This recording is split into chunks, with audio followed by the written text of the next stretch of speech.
2025 উচ্চ মাধ্যমিক দর্শন পরীক্ষায় এই এসএকিউগুলো 100% কমন গ্যারেন্টি। আর পরীক্ষায় 80তে 80 এক নাম্বারও কম হবে না তুমি যদি আমার ফুল টিউশন ক্লাস করো বলতে কি দেখে নেবে। সুন্দর করে প্লেলিস্টে সাজানো আছে যুক্তি থেকে আরও মূলদোষ 12টা অধ্যায় সম্পূর্ণ টিউশন খাতার মতো। ক্লিয়ার? প্রাকল্পিক ও বৈকল্পিক ন্যায় থেকে এই এসএকিউগুলো পড়তে হবে। মনে রাখবে এসএকিউতে কিন্তু 16 মার্কস আসবে, 16 নাম্বার। তাই 16তে যদি 16 পড়তে হয়, যুক্তি অধ্যায় থেকে এসএকিউ পেয়ে যাবে প্লেলিস্ট ভিজিট করলে। তারপর আসবে তোমাদের বচনে বিরোধিতা থেকে পেয়ে যাবে, অমাধ্যম অনুমান থেকে লিখে দিয়েছি পেয়ে যাবে। তারপর আসবে প্রাকল্পিক বৈকল্পিক, এই যে এটা এই অধ্যায়। তারপর আসবে বুলীয় ভাষ্য ভেনচিত্র থেকে। তারপরে আসবে ট্রুথ ফাংশন মানে সত্যাপেক্ষক অধ্যায় থেকে। তারপরে আসবে আরোহণ অনুমানের স্বরূপ সেখান থেকে। তারপরে আসবে কারণ চ্যাপ্টার থেকে। তো এই যে এসএকিউ যে বললাম এগুলোর অধ্যায় সুন্দর করে সাজানো আছে, খাতার মধ্যে লিখে মুখস্থ করে নেবে। ক্লিয়ার? আর বাকি এমসিকিউ আসবে সেগুলো অধ্যায় ধরে পেয়ে যাবে ফুল টিউশন। আর 8 মার্কের নোটস লজিক পুরো অধ্যায় ধরে ফুল টিউশন পেয়ে যাবে, সম্পূর্ণ টিউশন কমপ্লিট। তো প্লিজ বন্ধুকে শেয়ার করে সবাইকে ক্লাস করার সুযোগ করে। আমার ফুল টিউশন তোমার হাতের মুঠে, কোথাও যেতে হবে না। টিউশন পড়ে থাকলেও তোমার টিউশনটা একটু মিলিয়ে নেবে, সারা বছর টাকা দিয়ে পড়ে আর আমার টিউশনটা একটু মিলিয়ে নেবে। ঠিক আছে? প্রশ্ন কি, প্রাকল্পিক নিরপেক্ষ ন্যায় কাকে বলে? উত্তর, যে মিশ্র ন্যায়ের প্রথম আশ্রয় বাক্যটি প্রাকল্পিক বচন এবং দ্বিতীয় আশ্রয় বাক্য সিদ্ধান্ত উভয় নিরপেক্ষ বচন তাকে প্রাকল্পিক নিরপেক্ষ ন্যায় বলে। নেক্সট প্রশ্ন, বৈকল্পিক নিরপেক্ষ ন্যায় কাকে বলে? যে মিশ্র ন্যায়ের প্রথম আশ্রয় বাক্যটি বৈকল্পিক বচন এবং দ্বিতীয় আশ্রয় বাক্য সিদ্ধান্ত উভয় নিরপেক্ষ বচন তাকে বৈকল্পিক নিরপেক্ষ ন্যায় বলে। নেক্সট প্রশ্ন, প্রাকল্পিক নিরপেক্ষ ন্যায়ের উদাহরণ দাও। যদি বৃষ্টি পড়ে তবে মাটি ভিজবে, বৃষ্টি পড়ছে অতএব মাটি ভিজবে। নেক্সট প্রশ্ন, বৈকল্পিক নিরপেক্ষ ন্যায়ের উদাহরণ দাও। হয় রাম আসবে অথবা শ্যাম আসবে, রাম আসবে না অতএব শ্যাম আসবে।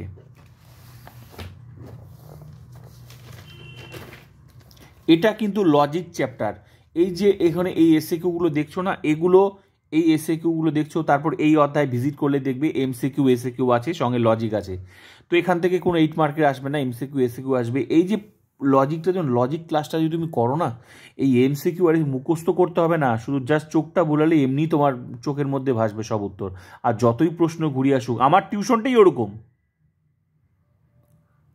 ঠিক আছে? তো দেখে নেবে। প্রাকল্পিক নিরপেক্ষ ন্যায় কত প্রকার ও কী কী? উত্তর দুই প্রকার। হ্যাঁ, গঠনমূলক বা স্বীকৃতিমূলক প্রাকল্পিক ন্যায়, ধ্বংসমূলক বা অস্বীকৃতিমূলক প্রাকল্পিক ন্যায়। নেক্সট, গঠনমূলক প্রাকল্পিক ন্যায় কাকে বলে? যে প্রাকল্পিক ন্যায়ের প্রধান আশ্রয়বাক্যের প্রাকল্পিক বচনের পূর্বগকে অপ্রধান আশ্রয়বাক্যে স্বীকার করে অনুগকে সিদ্ধান্তে স্বীকার করা হয় তাকে গঠনমূলক প্রাকল্পিক ন্যায় বলে। নেক্সট প্রশ্ন, গঠনমূলক প্রাকল্পিক ন্যায়ের উদাহরণ দাও। যদি পড়াশোনা করো তাহলে মানুষ হবে, পড়াশোনা করেছো অতএব মানুষ হবে। নেক্সট প্রশ্ন, ধ্বংসমূলক প্রাকল্পিক ন্যায় কাকে বলে? যে প্রাকল্পিক ন্যায়ের প্রধান আশ্রয়বাক্যের প্রাকল্পিক বচনের অনুগকে অপ্রধান আশ্রয়বাক্যে অস্বীকার করে পূর্বগকে সিদ্ধান্তে অস্বীকার করা হয় তাকে ধ্বংসমূলক প্রাকল্পিক ন্যায় বলে। নেক্সট প্রশ্ন, ধ্বংসমূলক প্রাকল্পিক ন্যায়ের উদাহরণ দাও। যদি ভালো খেলতে পারো তাহলে জিততে পারবে, জিততে পারোনি অতএব ভালো খেলতে পারোনি।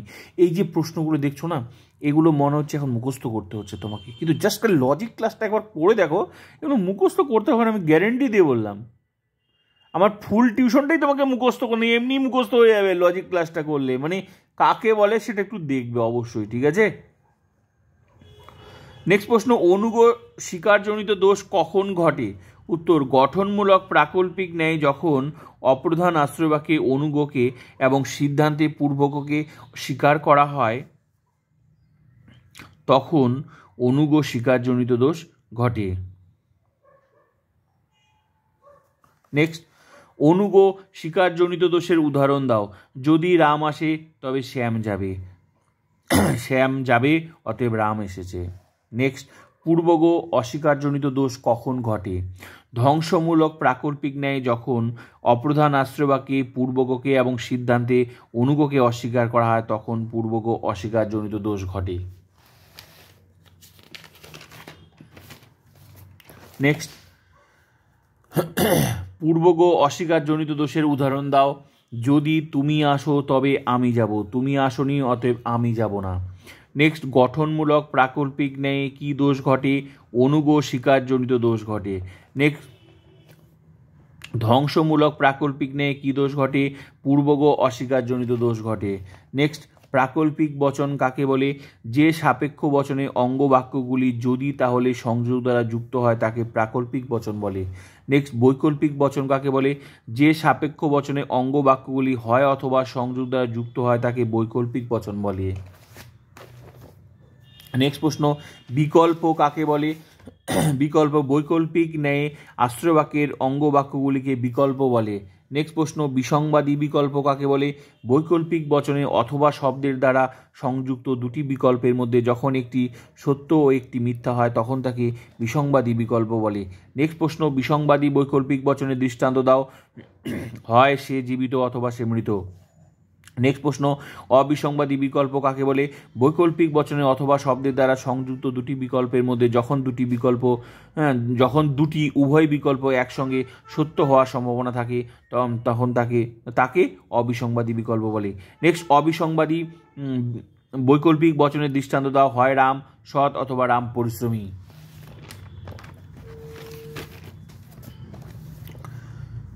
বিকল্প পরিগণ দোষ বা বিকল্প স্বীকারজনিত দোষ কখন ঘটে? বৈকল্পিক নিরপেক্ষ ন্যায় যখন প্রধান আশ্রয়বাক্যের যে কোনো একটি বিকল্পকে অপ্রধান আশ্রয়বাক্যে স্বীকার করে অপর বিকল্পকে সিদ্ধান্তে অস্বীকার করা হয় তখন সেখানে বিকল্প স্বীকারজনিত দোষ ঘটে। লাস্ট প্রশ্ন, বিকল্প পরিগণ দোষের উদাহরণ দাও। হয় রাম ছাত্র অথবা রাম শিল্পী রাম ছাত্র নয়। এই যে 25টা এসএকিউ দেখছো এগুলো মুখস্থ করতেই হবে। এবার প্রশ্ন, মুখস্থ স্যার এখন তো সময় কম, মুখস্থ কীভাবে করব? আমার এই চ্যানেলটা তোমাকে আজকে পড়ায়নি। একটা টিউশন তোমরা যখন 11 পাস করে 12-এ উঠেছো, যেমন তোমরা 12 মাস টিউশন পড়েছো না, এই চ্যানেলটা আমি কিন্তু মানে এতদিন থেকে পড়ে এই যে 12 মাস টাকা খরচা করে যা পেয়েছো সেই ফুল টিউশনটা তোমার এখানে যদি তুমি মনে করো 12 মাস লাগবে না, তোমার 2 দিন 3 দিন 4 দিন 5 দিনে তোমার কাছে কমপ্লিট হয়ে যাবে, সেভাবেই টিউশনটা। তো কাকে বলে নিজের হাতের মুঠে ফুল টিউশন আছে, অধ্যায় ধরে দেখে নাও। আর এই যে এগুলো দেখছো আমি গ্যারেন্টি দিয়ে বললাম, এগুলো তুমি যখন লজিক ক্লাসটা করবে না তখন তোমার এগুলো মুখস্থ না, জাস্ট প্রশ্নের ধারণাটা নিয়ে নিচ্ছ, জাস্ট এমনি তোমার মুখস্থ দেখলেই মুখস্থ হয়ে যাবে, জাস্ট শুধু ভাষাটা সম্পর্কে তোমার একটু জানা যাবে। ক্লিয়ার?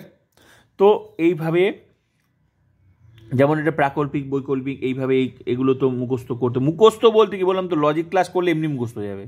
ঠিক আছে, মুখস্থ আর কিছু না, আমার ফুল টিউশনটা তোমার এমনি মুখস্থ হয়ে যাবে।